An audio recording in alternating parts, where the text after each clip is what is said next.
오늘 함께 보실 말씀은 사도행전 22장 말씀입니다. 사도행전 22장 16절에서 18절의 말씀 같이 보도록 하겠습니다. 제가 가지고 있는 성경 신약성경 227면에 있습니다. 사도행전 22장 16절에서 18절의 말씀,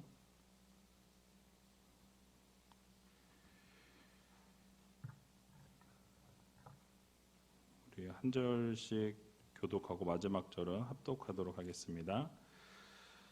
이제는 왜 주저하느뇨? 일어나 주의 이름을 불러 세례를 받고 너의 죄를 씻으라 하더라.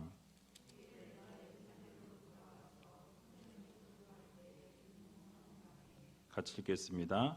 봄에 주께서 내게 말씀하시되 속히 예루살렘에서 나가라. 저희는 내가 내게 대하여 증거하는 말을 듣지 아니하리라 하시거늘. 아멘.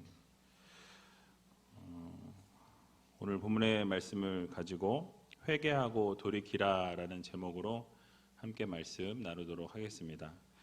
우리 잠깐 기도하고 말씀 듣도록 하겠습니다. 참 좋으신 아버지 하나님, 은혜와 사랑 감사합니다. 오늘도 귀한 하루 허락해 주시고 또 이렇게 금요 성령 집회로 모일 수 있도록 은혜 주신 것 감사합니다. 날마다 하나님만 바라며 하나님만 구하며 또 하나님께 나아가는 믿음의 성도들 되기를 소원합니다.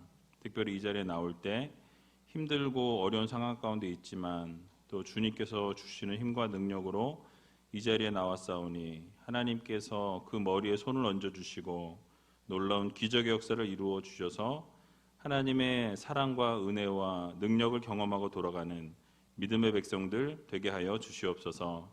특별히 회개하고 돌이키는 성도들이 되기를 소원합니다. 하나님께서 말씀하실 때 속히 돌이킬 수 있도록 도와주시고 또 하나님께서 회개하라 말씀하실 때 그 말씀 그대로 순종하여서 하나님의 마음을 기쁘게 해드리고 또 하나님의 마음을 시원케 해드릴 수 있는 믿음의 백성들이 다 되게 하여 주시옵소서.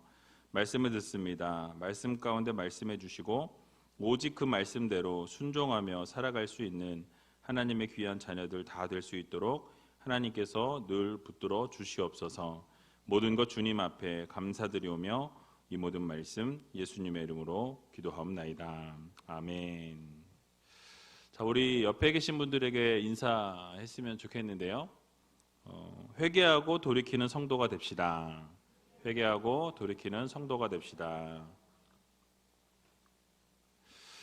여러분, 회개하고 돌이켜야 합니다.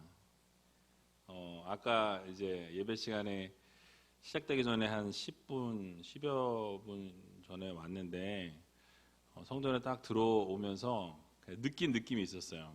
뭐였냐면 이제 대면 예배로 바뀌었는데 여전히 비대면으로 알고 계시는구나.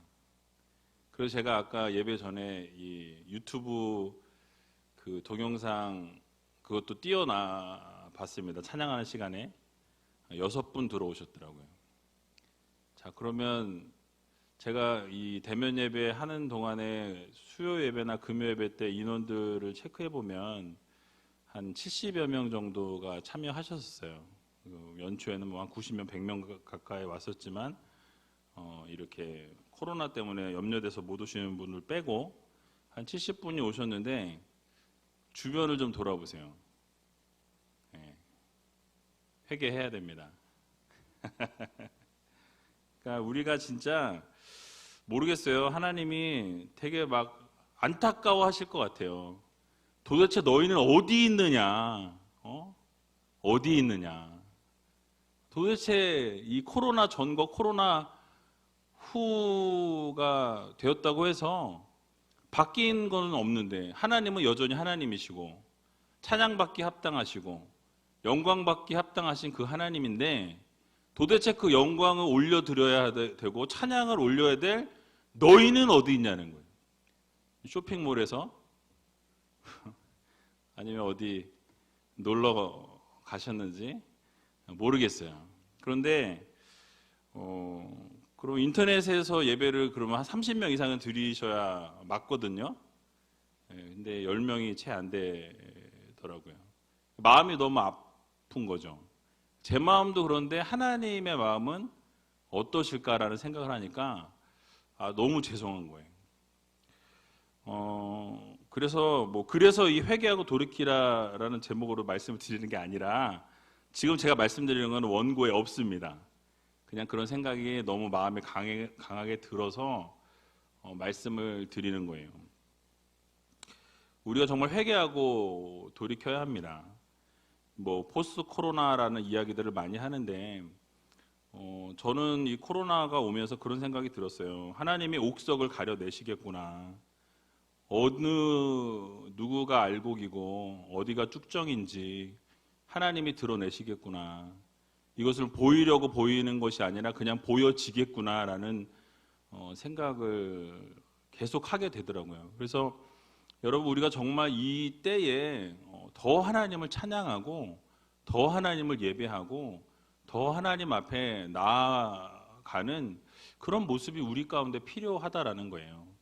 그게 보이기 위한 게 아니라 정말 하나님 앞에서 바르게 서 있느냐, 우리 한 사람 한 사람이 내 자신이 하나님 앞에 바르게 서 있느냐를 하나님이 보시는 거예요. 그 중심을 보시는 거죠.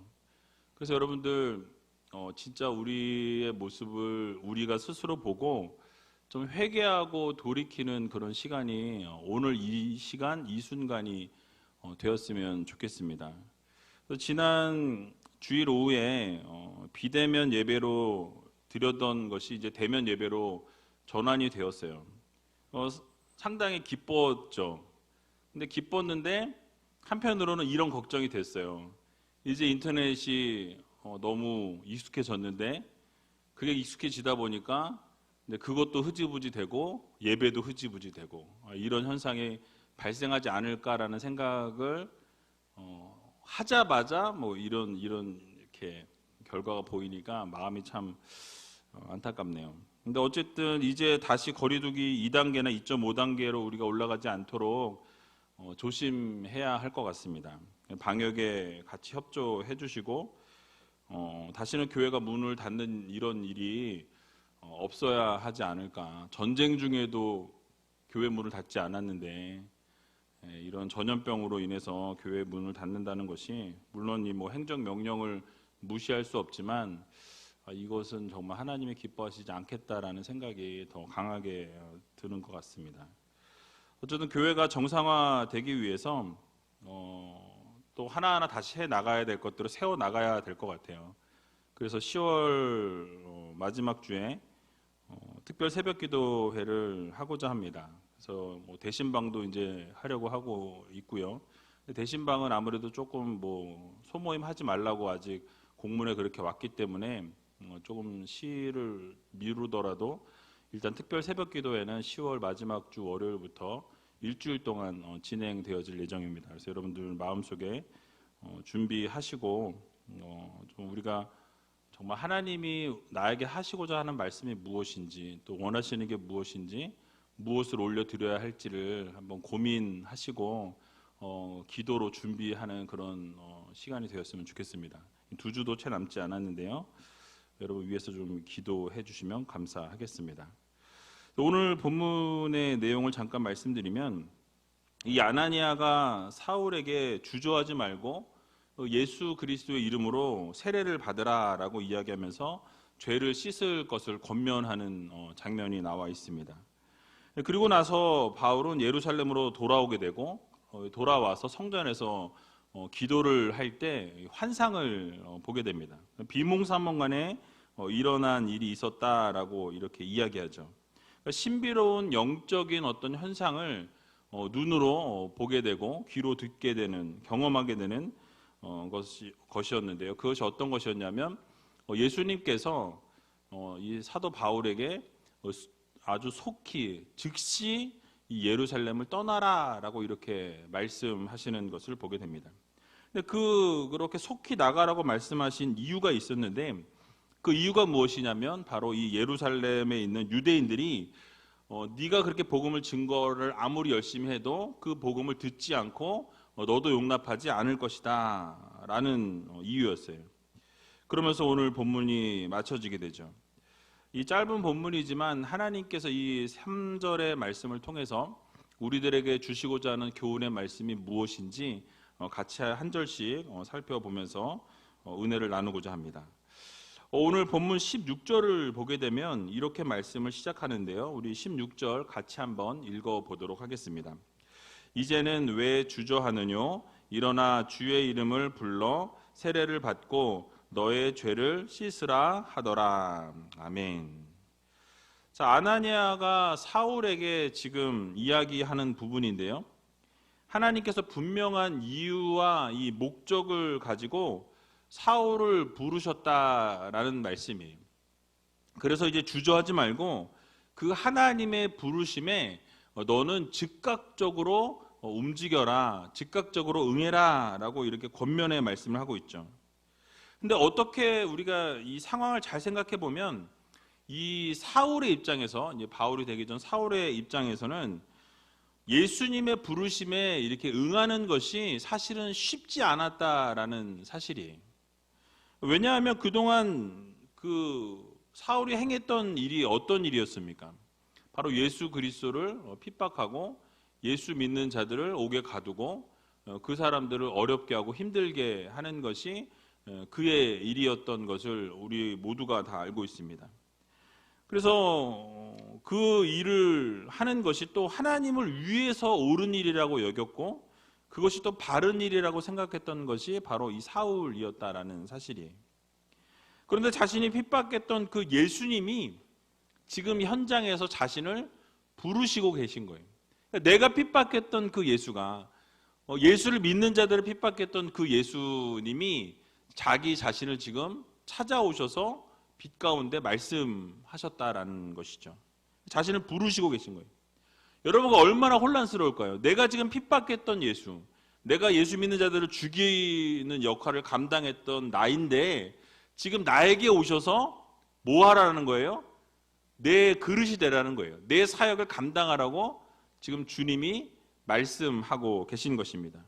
그러니까 주저할 수밖에 없었던 이유는 바로 이 상황 가운데서 내가 과연 그것을 맡아도 될까? 내가 과연 그 부르심에 응답할 수 있을까? 뭐 이런 걱정도 했을 뿐만 아니라 모든 것을 사실은 다 내려놔야 하는 상황에 있었다라는 사실이에요. 여러분, 이제까지 유대교에서 이 사울은 아주 탄탄하게 기반을 다져왔던 사람입니다.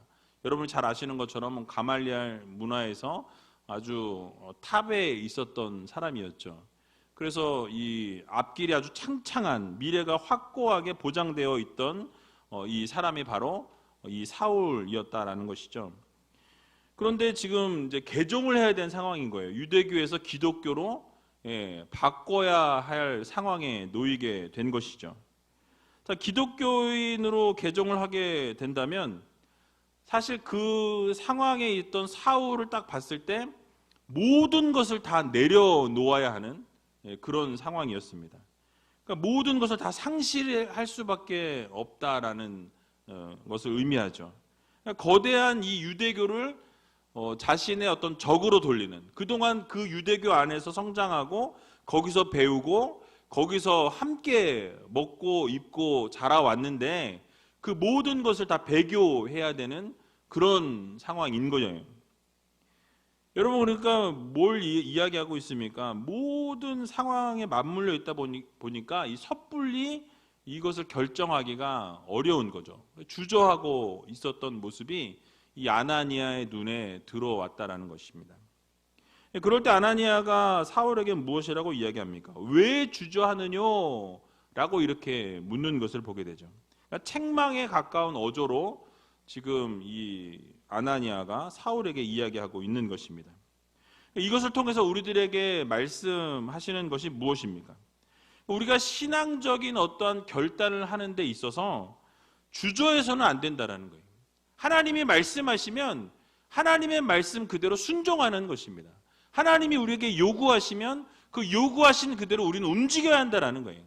그것이 내 뜻에 맞지 않는 것 같고 내가 그것을 감당하지 못할 것 같고 하나님이 말씀하셨지만 확신이 들지 않는 뭐 이런 생각이 들거나 어려울 것 같고 가시밭길이 될 것 같고 고난의 길이 될 것 같아서 주저하는 그러한 일들이 우리의 삶 가운데도 동일하게 있다라는 말씀인 것입니다.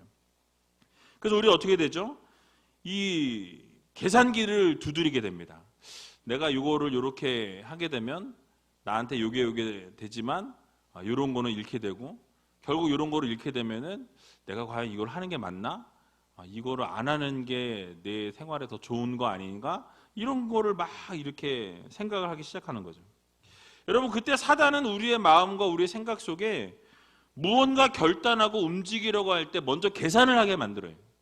하나님이 말씀하셨음에도 불구하고 먼저 계산기를 두드리게 된다라는 거죠. 누구 때문에? 사단이 그런 역할을 감당한다라는 것입니다. 그래서 여러분, 결단을 하기 전에 먼저 계산하라고 속삭여요. 신앙적인 결단을 우리가 내리려고 하는 그 순간에 결단하기 어려운 것부터 생각하게 만드는 거예요. 야, 네가 이거 결단하면 이것도 안 되고 저것도 안 되고 이것도 힘들어지고 저것도 힘들어져. 그런 것만 생각하게 만드는 것이 사단의 역할입니다. 그러니까 무엇인가를 하려고 하면 항상 부정적인 것부터 생각하게 하고 부정적인 것부터 말하게 하는 것이 바로 사단의 역할이라는 것이죠. 시작도 해보기 전에 결국은 포기하게 만든다라는 사실입니다. 이것이 바로 사단의 전략이에요. 신앙적인 결단을 하는데 어렵게 만들고 세월만 허비하게 만들고 결국은 하나님과 멀어지게 만드는 것이 이 사단이 하는 역할인 것입니다. 여러분, 그런데요, 성경의 가르침은요 그렇지 않습니다. 성경의 가르침은 아주 단호하게 결단하라고 말씀하고 계시는 것을 우리는 보게 됩니다. 언제나 성경에서 말씀하시는 것은 우리에게 결단을 요구하시고 결단을 요구하실 때 주저하지 말고 행하라는 거예요.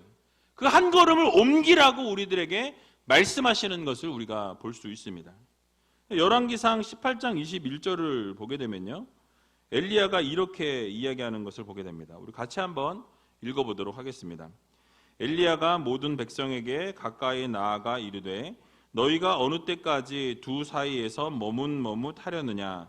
여호와가 만일 하나님이면 그를 쫓고 바알이 만일 하나님이면 그를 쫓을지니라 하니 백성이 한 말도 대답지 아니하는지라. 아멘.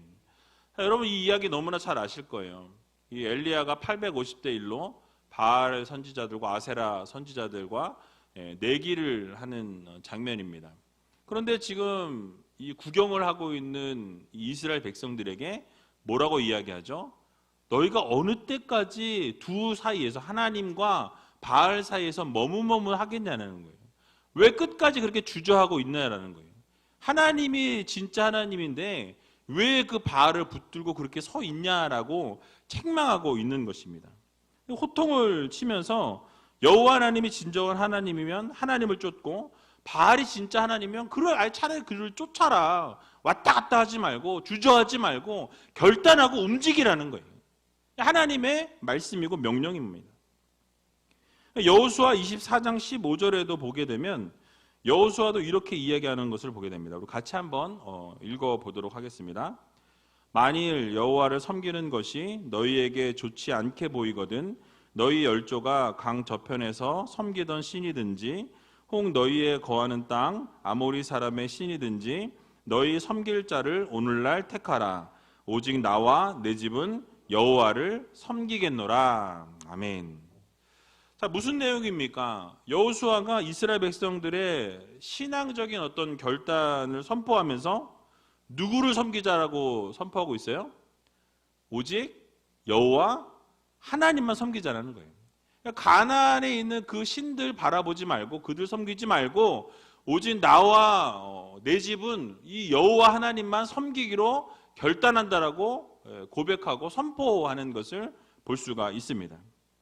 그러니까 이스라엘 백성들이 여호와를 섬길 것인지 이방 신을 섬길 것인지 양자택일을 하라는 거예요. 왔다 갔다 하지 말고 중간에 발을 들여놓고 어정쩡하게 있지 말고 완전히 하나님을 택하라, 하나님께 돌아오라 라는 선포를 하고 있는 것입니다. 여러분, 우리도 늘 선택의 갈림길에 서 있어요. 오늘날에도 우리는 이스라엘 백성들 같이 선택의 기로에 놓여 있습니다. 그러니까 여러분 예를 들어서 오늘 아침부터 아마 지속적으로 선택하셨을 거예요. 아침에 일어날까 말까 선택하셔서 일어나셨죠. 무슨 옷을 입을까? 빨간 걸 입을까? 흰색을 입을까? 노란 걸 입을까? 뭐 초록색을 입을까? 선택하셔서 옷을 입으셨어요. 그죠? 밥을 먹을까 말까? 드셨죠? 그러니까 이런 선택들을 해오면서 오늘 교회를 올까 말까 고민하신 분도 있을지 모르겠어요. 어쨌든 선택의 연속의 삶을 오늘 하루 동안 사시고 이 자리에 앉아 계신다라는 것이죠. 그러니까 선택의 기로에서 우리는 늘 어떠한 선택을 계속해서 해야 된다는 거예요. 인생 가운데서 늘 선택지에 항상 이렇게 여러 가지가 선택의 옵션으로 달려 있죠. 근데 믿음의 결단과 신앙의 도움이 되는 결단을 우리가 해야 된다는 거죠. 내가 원하고 내가 기뻐하는 것을 선택하는 성도가 아니라 하나님이 원하시는 신앙의 결단을 이루는 그런 선택을 우리가 해야 한다라는 말씀입니다. 여러분 여전히 선택의 기로에 서서 신앙적인 결단을 할 때에 이런 삶의 결단 뭐 이런 거 말고 정말 신앙적인 결단을 이룰 때 하나님이 기뻐하는 결단을 할 수 있는 우이제일교회 성도님들이 다 되시기 바랍니다. 오늘 본문에서도 왜 주저하냐라는 거예요. 이 아나니아가 지금 사울에게 왜 주저하고 있느냐, 세례를 받고 돌이켜서 하나님을 믿으라라고 지금 이렇게 권면하고 있는 것입니다. 주의 이름을 불러서 세례를 받고 죄를 씻으라라고 이렇게 명령하는 것을 보게 되죠. 결단을 주저하는 바울을 향해서 결단의 증표로 세례를 받으라라고 권면합니다. 그 죄를 씻는 회개로 너의 삶에서부터 이제는 돌이키라라고 명령하고 있는 것을 볼 수 있습니다. 여러분 이 본문을 통해서 우리들에게도 동일한 말씀을 주고 계신 거예요. 그 죄의 삶으로부터 돌이키라고 말씀하십니다. 그 하나님이 기뻐하시지 않는 그 모습에서 그 현장에서 발을 빼라고 말씀하고 있는 거예요. 어느 때까지 그곳에서 머뭇머뭇할 거냐고 주님은 우리들에게 지금도 말씀하고 계신다라는 것입니다. 주저하지 말고 회개하고 돌이키라는 거예요. 그리고 믿음의 한 걸음을 떼라고 말씀합니다. 우리가 믿음의 한 걸음을 떼게 되면 하나님께서 우리를 붙들고 그 자리에서부터 나올 수 있도록 인도해 주시고 이끌어 주신다라는 이 사실을 여러분들 모두 믿으시기 바랍니다. 그래서 여러분 머뭇머뭇 거리지 말고 이제는 결단하고 하나님 앞에 완전히 맡기고 나아갈 수 있는 귀한 우이제일교회 모든 성도님들이 다 되시기 바랍니다. 그래서 더 이상 주저하지 마시고 믿음의 발걸음을 떼시고 오늘 이 금요 성령 집회를 통해서 하나님 앞에서 다시 한번 결단하고 회개하고 돌이키며 나아갈 수 있는 저와 여러분들이 다 되시길 주님의 이름으로 간절히 축원드립니다. 자, 이 일이 있은 이후에 바울이 성전에서 기도할 때 이제 주님의 음성을 주님께서 보여주신 환상을 보게 되죠. 오늘 본문 17절에 보게 되니까 이렇게 말씀하는데요. 우리 17절을 같이 한번 읽어보도록 하겠습니다. 후에 내가 예루살렘으로 돌아와서 성전에서 기도할 때에 비몽사몽간에 아멘. 자, 여기서 후에 바울이 예루살렘으로 돌아왔다 그리고 성전에서 기도했다라고 이야기하죠. 근데 많은 학자들이 이때가 언제냐라고 해석을 했냐면 이 다메섹에서 부활하신 예수님을 이 사울이 만나고 회심을 하게 됩니다. 여러분이 잘 아시는 것처럼 그리고 아라비아 광야에 가서 3년이라는 시간을 보내게 되죠. 그리고 그 3년이라는 시간을 보내고 이제 예루살렘으로 돌아와서 성전에서 기도하는 그때에라고 이렇게 해석하는 학자들이 제일 많았던 것을 보게 됩니다. 그래서 그 3년을 보낸 이후에 다시 예루살렘으로 방문한 그때를 이야기하는 것으로 우리가 볼 수 있습니다. 그래서 바울이 예루살렘 성전에서 그 기도할 그때에 하나님께서 비몽사몽간에 보여주셨다라고 말씀하죠. 근데 한글 성경에서 보면 비몽사몽간에라고 이렇게 표현하고 있는데요. 왠지 비몽사몽간에라고 생각하면 어떻게 여러분 받아들여지세요? 비몽사몽 어떨 때 쓰는 단어죠? 우리가 잠이 덜 깼을 때 비몽사몽간에, 그렇죠? 그러니까 졸린 중에 또는 뭐 꿈을 꾸는 중에, 그러니까 뭐 자다가 뭐 이렇게 하는데 막 비몽사몽간에 뭐가 막 왔다 갔다 하는 뭐 그런 이미지가 우리가 연상이 된다라는 것이죠. 근데 원문의 의미는 조금 달라요. 우리가 이제 무아지경에 빠졌다, 황홀경에 빠졌다라고 이야기하는 그런 단어가 쓰였습니다. 그래서 완전히 이 하나님께서 신적인 것으로 이 사도 바울을 딱 붙들고 이 눈과 귀로 하나님께서 보여주신 것을 명확하게 보는 그런 상황을 이야기하는 거예요. 실체를 분명하고 확실하게 이 지각이 있는 상황에서 여러분들 그냥 비몽사몽 그러면 뭐 이게 자는 것 같기도 하고 깨어 있는 것 같기도 하고 잘 모르는 이런 상황이 아니라 또렷하게 하나님이 붙들고 이 눈으로 귀로 확실하게 듣고 볼 수 있게 명확하게 보여주신 것을 이야기하는 단어가 여기에 쓰였다라는 것이에요. 그래서 이로 인해서 여러분 생각해 보세요. 내가 지금 눈을 뜨고 있고 귀로 듣고 있는데 하나님이 응답하시고 말씀하고 계세요. 여러분 어떠실 것 같아요? 황홀하지 않겠습니까? 막 기쁘지 않으시겠어요? 그런 황홀함, 그런 무아지경에 빠져 있는 그거를 지금 비몽사몽간에라고 표현을 한 거예요. 그런 상태에 있었음을 말합니다. 그래서 여러분 이로 인해서 무한한 기쁨을 느끼고 있는 상태, 아주 행복함을 느끼고 있는 그런 상태.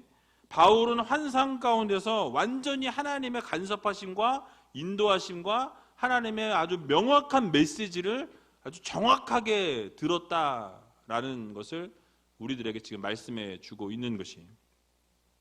여기서 우리는 한 가지 주목해야 될 부분이 있습니다. 바로 사도 바울이 하나님 앞에 뭐 할 때 하나님이 보여주셨어요? 성전에서 뭐 할 때? 잠잘 때? 기도할 때. 하나님 앞에 기도할 때 하나님의 환상 가운데 명확하게 눈과 귀로 듣고 볼 수 있게 딱 보여주셨다라고 말씀하죠. 여러분, 그래서 우리는 기도의 중요성은 아무리 강조해도 지나치지 않습니다. 아까 우리 김명정 원사님께서도 기도하실 때 여러 번 말씀해 주셨는데 이 마중물 기도회, 하나님이 허락해 주신 기도회입니다. 그러니까 뭐 중보기도팀이 요즘에 기도를 할 수 없는 상황이잖아요. 같이 소모임을 하지 말라고 아예 이렇게 못을 박았기 때문에. 그런데 이렇게 예배는 가능하고 제가 볼 때 이렇게 각자 한 분, 두 분, 세 분 뭐 이런 식으로 각자의 자리에서 와서 기도하는 것은 전혀 문제가 되지 않습니다. 그래서 여러분들이 각자의 자리에서 교회에 오셔서 성전을 사모하는 마음으로 시간이 되실 때 뭐 기도하셨으면 좋겠어요. 그래서 여러분 많은 성도님들이 보니까 기도에 동참하고 계세요. 제가 뭐 이렇게 왔다 갔다 하시는 분들을 좀 이렇게 보니까 그래도 한 하루에 20여 명 이상 왔다 갔다 하시는 것 같아요. 그래서 여러분 이렇게 기도에 동참하고 계시는데 어떤 분들은 모르겠어요. 그런 생각 하시는 분들 계실지 모르겠지만 아니 뭐 새벽 기도도 있고 수요 예배도 있고 금요 성령 집회도 있고 뭐 주일 예배도 있고 뭐 주일도 1, 2, 3부로 있고 오후 예배까지 다 있는데 굳이 주중에 나와서 또 기도를 해야 하나? 이런 의문을 가지실 분들도 있을지 모르겠습니다. 그러나 이 마중물 기도회를 통해서 우리가 하나님을 좀 인격적으로 만났으면 좋겠어요. 우리가 하나님 앞에 조용히 기도할 때 또는 뭐 통성으로 기도할 때 각자 하나님 앞에 나서 기도하는 그 순간에 하나님이 우리를 만져주시고 하나님이 사울에게 말씀해 주신 것처럼 우리에게도 그렇게 말씀해 주시는 것을 좀 경험하는 그런 우리 제일교회 성도님들이 되었으면 좋겠습니다. 물론 집에서 기도하는 거 좋죠. 여러분들이 각자의 어떤 자리에서 기도하는 것도 괜찮지만 그래도 성전을 정말 사모하여서 성전에 나와서 기도할 때 하나님께서는 그 기도에 더 귀 기울여 들으신다라는 것을 우리가 좀 기억했으면 좋겠습니다. 그래서 하나님께서도 하나님을 향해서 성전에서 기도하는 그 모습을 보시고 마음이 더 기쁘실 거예요. 즐거우실 거예요. 제가 초반에 아까 말씀드린 것처럼 이 교회 인원이 줄어든 모습을 보면서 마음이 너무 안타까운데 하나님께서 그것을 보시면서 안타까워하실 거라는 생각이 들고, 반대로 우리가 하나님 앞에 나와서 간구하고 기도하는 모습을 보시면 하나님이 얼마나 흐뭇하시고 기쁘시고 즐거우시겠냐라는 거예요. 우리가 기도할 때 결국 놀라운 역사를 하나님이 이루시고 기적을 이루어 주신다라는 이 사실을 여러분 모두 믿으시고, 여러분들이 시간을 좀 바쁘시더라도 시간을 내셔서 이 마중물 기도회에 좀 동참하실 수 있는 저와 여러분들이 다 되시길 주님의 이름으로 간절히 축원드립니다. 그래서 우리가 기도할 때 기적이 나타난다라는 사실이에요. 역대상 16장 11절을 보게 되면 이렇게 말씀합니다. 여호와와 그 능력을 구할지어다, 그 얼굴을 항상 구할지어다 라고 말씀합니다. 그러니까 하나님 앞에 늘 구하라는 거예요. 하나님의 능력을 구할 때, 하나님의 얼굴을 구할 때 하나님께서는 이루신다라고 말씀하고 있는 것이죠. 또 역대하 7장 14절에도 보면 이렇게 말씀합니다. 우리 같이 한번 읽어보도록 하겠습니다. 내 이름으로 일컫는 내 백성이 그 악한 길에서 떠나 스스로 겸비하고 기도하여 내 얼굴을 구하면 내가 하늘에서 듣고 그 죄를 사하고 그 땅을 고칠지라. 아멘. 여러분 너무나 잘 아시는 말씀이죠. 그러니까 우리 하나님께서 우리가 악한 길에서 떠나서 스스로 겸비하고 하나님 앞에 기도하고 간구하고 부르짖으면 하나님께서 그것을 들으시고 그 기도대로 그 땅을 고쳐주시고 회복시켜 주신다라는 약속의 말씀을 우리에게 주신 것입니다. 또 데살로니가전서 5장 17절에도 보면 쉬지 말고 기도하라 라고 말씀하죠. 이 외에도 성경에 보면 기도에 대한 말씀이 너무나 많이 있는 것을 보게 됩니다. 그러니까 기도에 대한 말씀은 아무리 강조하고 또 강조해도 지나치지 않는다라는 사실이, 결국 무엇을 말씀합니까? 하나님 앞에 나와서 하나님의 능력과 하나님의 은혜를 구하라는 거예요. 준비하고 기도하고 하나님의 얼굴을 구하면 결국 하나님께서 그 기도를 들으시고 정말 그렇게 부르짖는 기도에 하나님은 반드시 응답해 주시는 하나님이심을 여러분 모두 믿으시기 바랍니다. 여러분들의 가정 가운데, 여러분들의 직장 가운데, 여러분들의 사업장 가운데, 여러분들의 어떤 그 영역 가운데에서 기도 제목들이 다 있으실 거예요. 기도 제목 없으신 분 계신가요? 제가 기도 제목을 드릴게요. 없으신 분은. 기도 제목이 다 있으실 거예요. 그 기도 제목들을 놓고 하나님 앞에 간절히 기도하면 하나님께서 분명히 그 약속의 말씀을 회복시켜 주시고 고쳐주시고 이 땅을 회복시키시겠다는 약속의 말씀을 주신 것을 기억하면서 우리는 쉬지 말고 기도하고 항상 하나님 앞에 최선을 다해서 기도할 때 놀라운 응답을 주신다라는 이 사실을 믿으시고 날마다 기도에 열정과 열심을 다할 수 있는 저와 여러분들이 다 되시길 주님의 이름으로 간절히 축원을 드립니다. 자, 마지막으로 오늘 본문 18절을 보게 되니까 이렇게 말씀합니다. 우리 18절 같이 한번 읽어보도록 하겠습니다. 봄에 주께서 내게 말씀하시되 속히 예루살렘에서 나가라. 저희는 내가 내게 대하여 증거하는 말을 듣지 아니하리라 하시거늘. 아멘. 자, 바울이 기도하는 중에 하나님께서 신비로운 영적인 현상을 이루셨는 것을 보게 됩니다. 그것을 경험하게 되었죠. 그것을 회상하면서 지금 유대인 앞에서 그때를 생각하면서 이야기하고 있는 거예요. 그때 예수님께서 말씀하신 것이 무엇이었습니까? 속히 예루살렘으로부터 나가라 라고 이렇게 주님께서 확실한 명령으로 음성으로 보여주시고 들려주셨다라는 것이죠.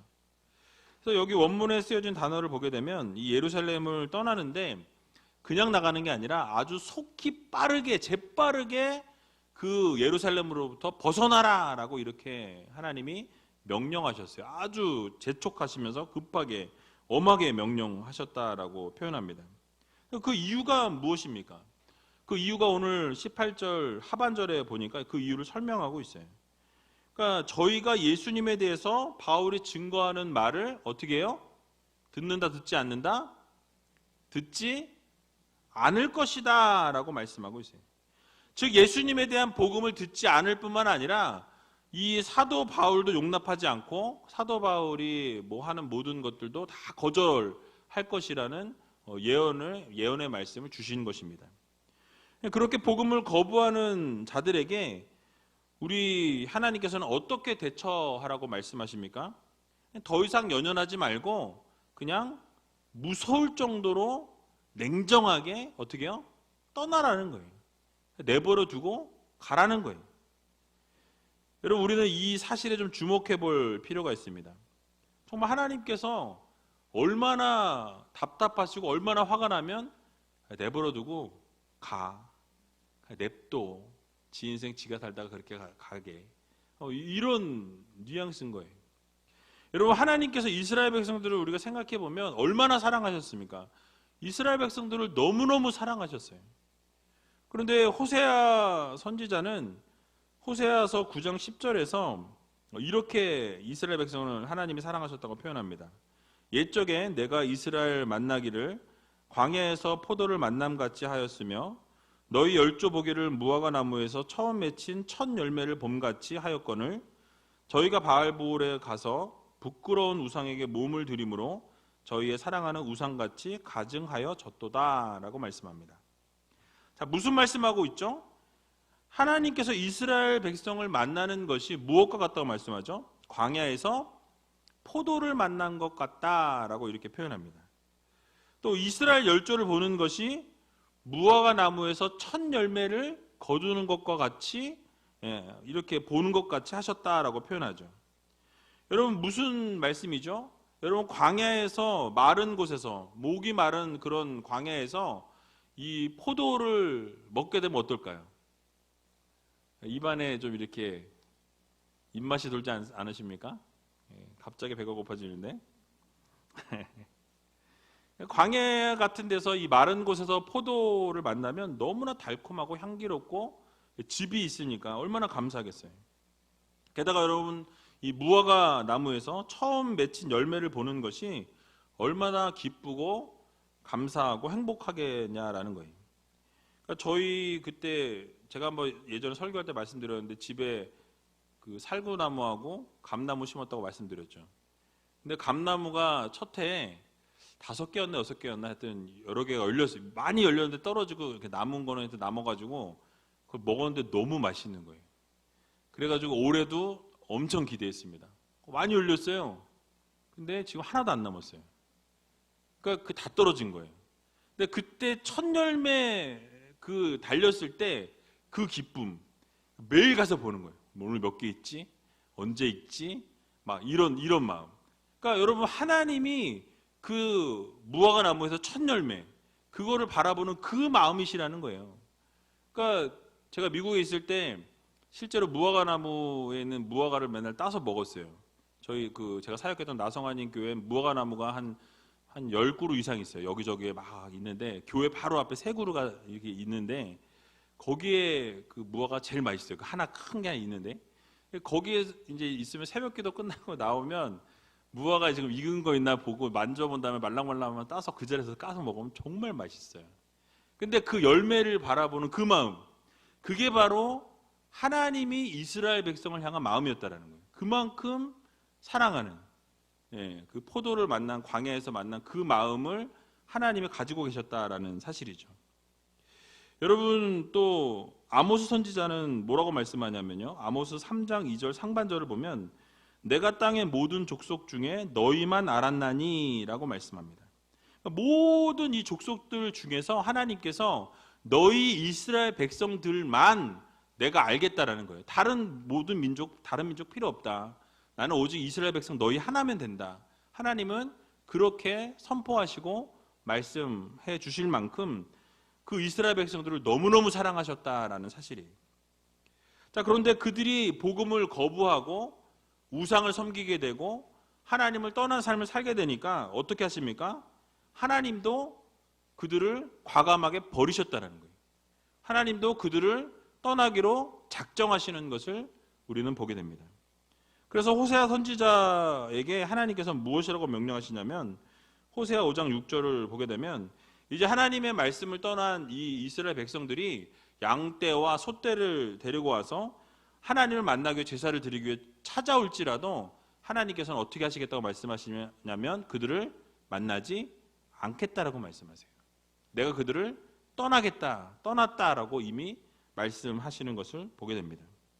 아모스 선지자도 동일하게 말씀하는 것을 보게 됩니다. 아모스서 8장 11절에서 12절에 보면 사람들이 이 바다에서 저 바다까지 북에서 동까지 비틀거리면서 여호와의 말씀을 구하기 위해서 왕래해도 그 말씀을 듣지 못하고 그 말씀을 얻지 못한다라고 표현하고 있습니다.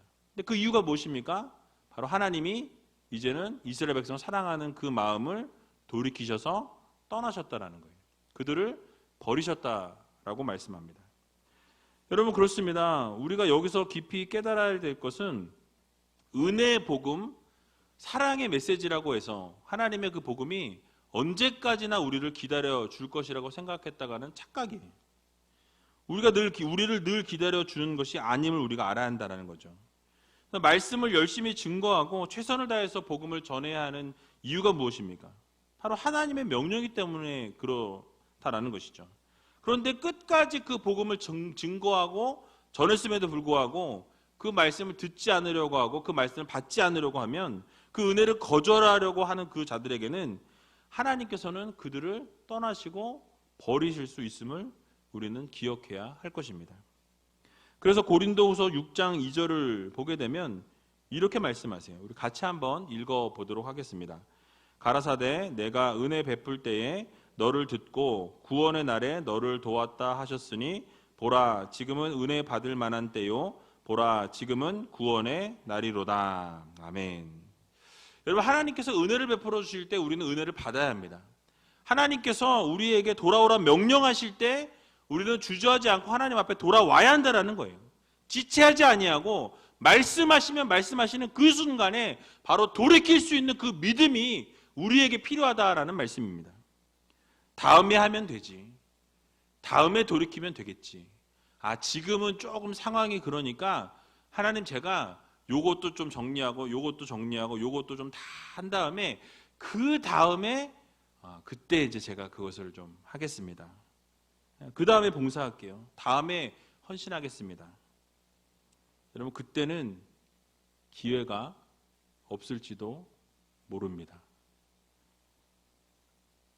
그러므로 지금 돌이키라 말씀하실 때 돌이키시고 지금 받으라 말씀하실 때 받으시고 정말 지금 당장 하나님을 만나는 자리를 사모하라 말씀하실 때 그 자리를 사모하며 나갈 수 있는 귀한 여러분들이 다 되시기 바랍니다.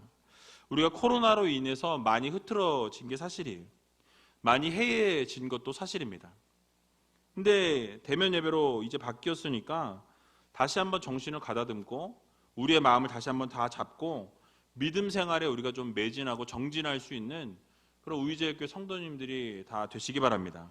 그래서 그렇게 하나님이 기뻐하시는 삶을 올려드리고 하나님의 마음을 기쁘게 해드리고 시원케 해드릴 수 있는 저와 여러분들이 다 되시길 주님의 이름으로 간절히 축원을 드립니다.